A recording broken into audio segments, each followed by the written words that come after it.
남편을 흉기로 찔러 사망하게 한 아내가 법정에 섰습니다. 그런데 이 사건으로 아들을 잃은 시어머니의 뜻밖의 행동이 더 주목을 받고 있는데요. 살펴보도록 하겠습니다. 가정의 달인데 이렇게 안타까운 일들이 계속 벌어지네요. 이번엔 무슨 일인가요? 네, 지난 1월 30일 울산에서 두 자녀를 둔 결혼 27년 차 부부에게 일어난 끔찍한 사건입니다. 시간은 자정을 넘어서 새벽 1시로 넘어가는 늦은 밤이었어요.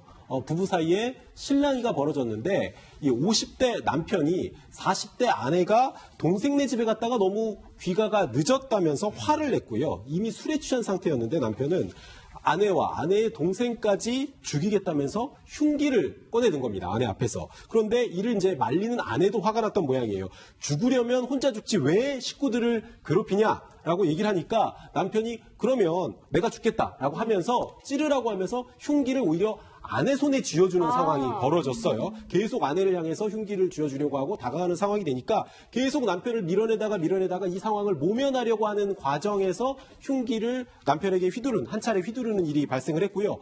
복부에 큰 상처를 입고 병원으로 옮겨진 남편이 끝내 사망을 하고 만 겁니다. 경찰이 이 아내를 체포해서 애초에 살인 혐의로 검찰에 사건을 넘겼는데 검찰의 판단은 조금 달랐던 것 같아요. 살인의 고의까지는 없다고 보고 살인 혐의를 상해치사죄, 그러니까 다치게 해서 죽음에 이르게 한 혐의로 재판에 넘긴 건데요. 최근에 이 재판 결과가 나왔는데 재판부의 결정이 의외였다는 반응이 많습니다. 그렇군요. 일단 경찰은 살인의 고의성이 있다고 봤고 검찰은 살인의 고의성이 없다고 봤습니다. 맞습니다. 재판부의 판단이 주목되는데 물론 아내가 남편을 찌른 것은 분명한 잘못이죠. 하지만 일단 남편이 먼저 흉기를 들었고 그 흉기를 든 이유도 아내가 단순히 동생 집에 갔다가 늦게 들어왔다는 그런 이유에서잖아요. 하지만 근데 그 전부터 계속해서 이 남편이 혹시 아내를 괴롭혔나 이런 부분도 살펴봐야 될 것 같거든요. 전부터 결혼하고부터 계속 이 상황은 일상다반사였던 겁니다. 제가 보기엔 어쩌면 예견된 사고였다.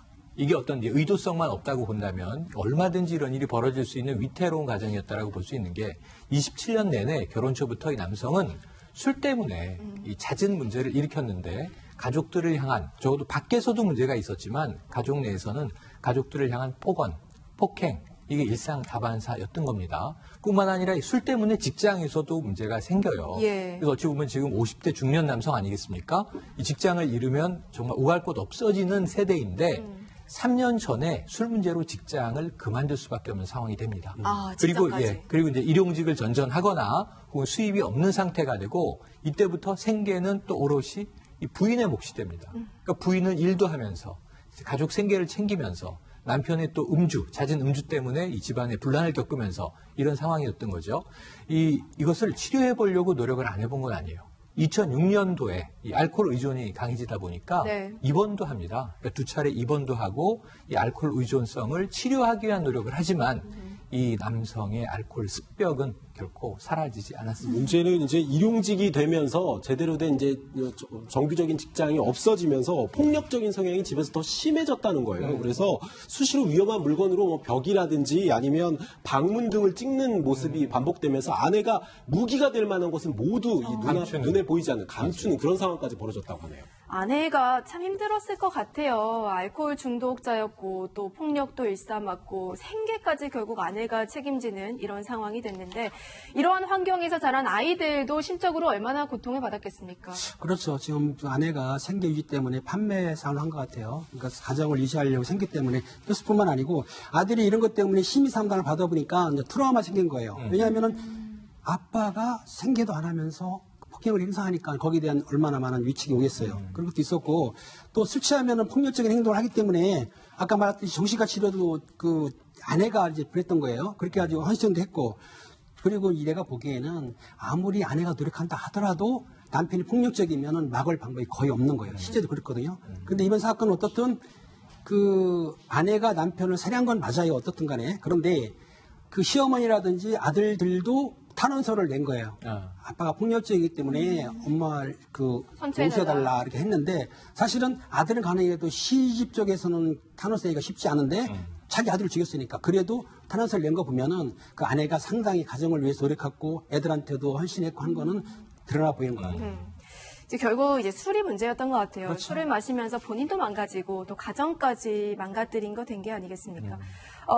변호사님, 이 남성의 행태를 말릴 수 있었던 사람은 아무도 없었던 거예요? 아내도 말렸고 자식들도 말렸지만 그게 잘 들어지지가 않았습니다.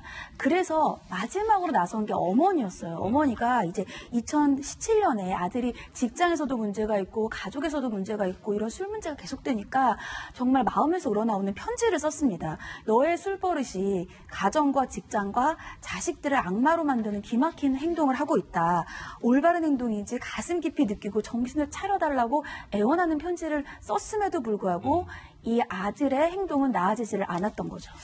보통은 가끔은 이제 말보다 편지가 더 마음을 움직일 때가 맞습니다. 있는데 그럼에도 불구하고 노모가 이렇게까지 했는데도 아들이 결국에는 고쳐지지 않았던 거죠. 고쳐지지 않았습니다. 정말 이 너의 직장, 너의 가정, 너의 자식들을 악마로 만드는 과정이다. 지금 네 주변이 생지옥이다 이런 얘기를 이 친어머니가 하고 있잖아요. 네. 한번 저도 이제 이 상황에 대입을 해봤어요. 인간은 누구나 실수할 수 있고 망가질 수 있어요.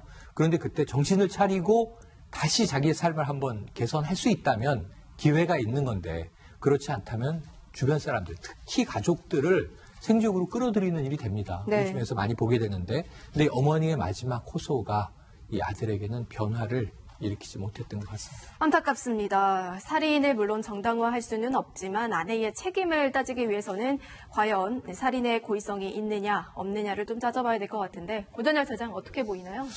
범행 직후에 아내가 보인 행동들을 좀 주목해서 봐야 될 것 같아요. 일단 남편이 쓰러진 직후에 아내가 직접 119로 신고를 해서 구조를 요청을 했고요.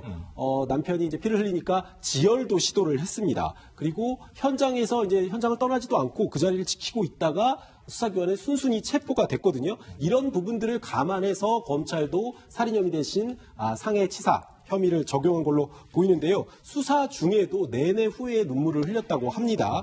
재판 중에는 이제 아들이 이제 아버지가 사실은 과거부터 이렇게 가정폭력을 행사했고 집안을 불행하게 만들었다 이런 취지로 이제 어머니를 돕기 위한 증언을 하기도 했거든요. 그런데 어머니는 이 상황도 아들이 자신을 낳아준 아버지의 치부에 대해서 말하는 상황도 정말 마음이 아팠던 것 같아요. 그래서 내가 좀 더 현명하고 지혜롭게 살았다면 숨진 남편도 아이들에게 좀 더 좋은 아빠가 됐을 텐데 내가 제대로 못해서라면서 자책을 하는 내용의 반성문을 써서 재판부에 제출하기도 했죠. 남편을 살해한 아내 결국 법정에 섰습니다. 그리고 그 내막에는 수십 년간 이어진 가정폭력이 있었고요. 재판부의 판단이 궁금해집니다. 변호사님. 네, 이 검찰은 4년을 구형을 했습니다. 징역을. 하지만 재판부는 징역 2년 6월에 집행유예 4년을 선고를 했습니다. 왜 이것이 이례적이라고 얘기들이 나오냐 하면 징역 2년 6개월이 있지만 이거 실형이 아니에요. 사람이 사망한 결과, 굉장히 중한 결과가 나왔는데도 불구하고 집행유예를 선고한 것이 이례적이라는 것이고요. 예. 법원은 여기에 대해서 이유를 이러한 비극적인 결과를 전적으로 피고인인 아내의 잘못으로 돌릴 수만은 없다. 아하. 이러한 사정을 양형에 참작을 했다. 이렇게 밝혔습니다. 결국 이제 남편이 그동안 가정폭력을 일삼았던 게 참작 요소가 된 것 같은데 실제 아까 어머니도 뭐 탄원서도 제출을 했다고 팀장님께서 말씀해 주셨는데 그 부분도 좀 요소가 됐을까요? 네, 뭐 자식을 먼저 앞세운 뭐 어머니의 심경이야 뭐 짐작할 수가 없겠죠. 그런데 수사 과정에서 재판 과정에서 이 아내 시어머니 되는 분, 그러니까 숨진 남편의 아버지죠. 며느리를 한 번도 원망하지를 않았습니다. 그러니까 아들이 평소 술을 마신 다음에 가족을 힘들게 했는데도 우리 며느리는 가정을 지키려고 정말 참아내려고 노력을 했고 시댁 식구들에게도 늘 최선을 다하는 모습을 보였다. 게다가 지금 남편은 아들은 죽었잖아요. 근데 네. 며느리까지 만약에 감방에 가게 되면 두 자녀는 어떻게 합니까? 그러니까 남은 내 두 손녀에게도 엄마가 꼭 필요하니까 좀 선처를 해달라 이렇게 탄원서를 법원에 수차례 제출을 했고요. 예. 뭐 죽어야 마땅한 사람은 없지만 이 범행의 동기가 사실 좀 참작 가능한 부분이 있고 숨진 이 피해자의 유족이 선처를 이렇게 강력하게 요구하고 있으니까 재판부도 양형을 낼 때 참고할 수밖에 없었죠. 그러니까 결국 가족들의 탄원서 그리고 남편의 주치 폭력 또 가정을 지키려 했던 아내의 노력 그리고 아이의 미래 뭐 전반적인 것들을 고려해서 집행유예가 선고가 된 것 같은데 그렇다고 살인이 정당화될 수는 없는 거잖아요. 맞습니다. 법원도 그 부분에 대해서는 명확히 했습니다. 결코 이번의 판결이 피해자의 생명을 가볍게 본다거나 사건의 책임이 피해자에게 있다. 이러한 사건의 책임을 피해자에게 돌리는 것은 아니다. 하지만 이러한 알코올과 관련된 가정폭력 같은 것들이 얼마나 비극적인 결과를 가지고 오는지 우리 사회가 알아야 될 필요가 있다. 그래서 이런 결과를 돌아보고 근절하기 위해서 노력을 강구해야 되기 때문에 이러한 판결을 내렸다라는 뜻을 밝혔습니다. 네, 가정폭력이 살인으로 이어진 안타까운 사건이었습니다. 이번 판결을 계기 삼아서 가정폭력은 나 자신은 물론이고요. 가족 전체에 아주 처참한 결말을 불러온다는 사실을 다시 한번 되새겨야 될 것 같습니다.